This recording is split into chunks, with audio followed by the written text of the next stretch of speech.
Bank വായ്പകൾ മനഃപൂർവ്വം തിരിച്ചടയ്ക്കാത്തത് 2644 കമ്പനികൾ രാജ്യത്തുണ്ടെന്നും ഇവർ 1,96,441 കോടിയാണ് ബാങ്കുകൾക്ക് നൽകാനുള്ളതെന്നും റിസർവ് ബാങ്ക് വെളിപ്പെടുത്തി. കിട്ടാക്കടത്തിന്റെ പട്ടികയിൽ ഒന്നാം സ്ഥാനത്ത് വജ്രവ്യാപാരി മെഹുൽ ചോക്സിയുടെ ഉടമസ്ഥതയിലുള്ള ഗീതാഞ്ജലി ജെംസ് ആണ് നിലനിൽക്കുന്നത്. മനഃപൂർവ്വം കുടിശ്ശിക വരുത്തിയിട്ടുള്ള 100 കമ്പനികൾക്കുള്ള പേരുകൾ വിവരാവകാശ നിയമപ്രകാരം RBI പുറത്തുവിടുകയും ചെയ്തിട്ടുണ്ട്.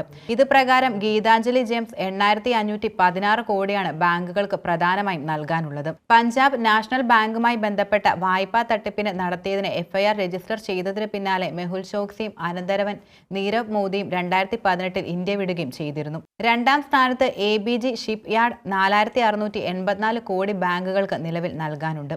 കപ്പൽ നിർമ്മാണ വ്യവസായി ഋഷി അഗർവാളിന്റെ ഉടമസ്ഥതയിലുള്ള കമ്പനി 28 ബാങ്കുകളിൽ നിന്നും 22,800 കോടിയിലധികം രൂപ വായ്പ നേടുകയും ചെയ്തിരുന്നു.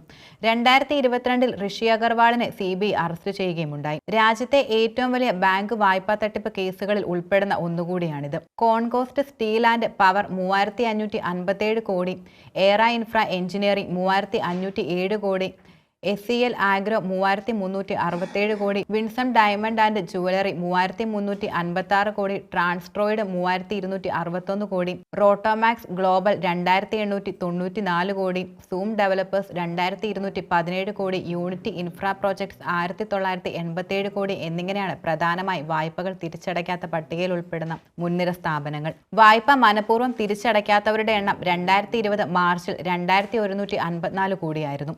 2024 മാർച്ചിൽ അത് 2,664 ഉയരുകയും ചെയ്തു. 4 വർഷ കാലയളവിൽ കിട്ടാക്കട വായ്പാ തുക 1,52,860 കോടിയിൽ നിന്നും 1,96,441 കോടിയായെന്നും RBI വെളിപ്പെടുത്തിയിട്ടുണ്ട്. വായ്പയടയ്ക്കാൻ ശേഷിയുണ്ടായിട്ടും തിരിച്ചടയ്ക്കാത്തവരെയാണ് ബാങ്കുകൾ വിൽഫുൾ ഡിഫോൾട്ടർ എന്ന ഗണത്തിൽ പ്രധാനമായും ഉൾപ്പെടുത്തിയിരിക്കുന്നത്. ഇവർ ഫണ്ടുകൾ മറ്റെന്തെങ്കിലും ആവശ്യങ്ങൾക്ക് വിനിയോഗിക്കുകയോ ആസ്തികൾ വിൽക്കുകയാണ് ചെയ്യുന്നത്. മനഃപൂർവ്വം കിട്ടാക്കടം വരുത്തിയവർക്കായി ഈ വർഷം ആദ്യം RBI പുതിയ മാനദണ്ഡങ്ങൾ പ്രഖ്യാപിക്കുകയും ചെയ്തിരുന്നു.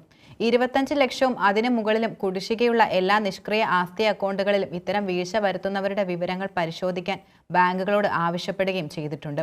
6 മാസത്തിനുള്ളിൽ ഈ നടപടി പൂർത്തിയാക്കുമെന്നാണ് പ്രധാനമായും മുന്നോട്ട് വയ്ക്കുന്ന നിർദ്ദേശം.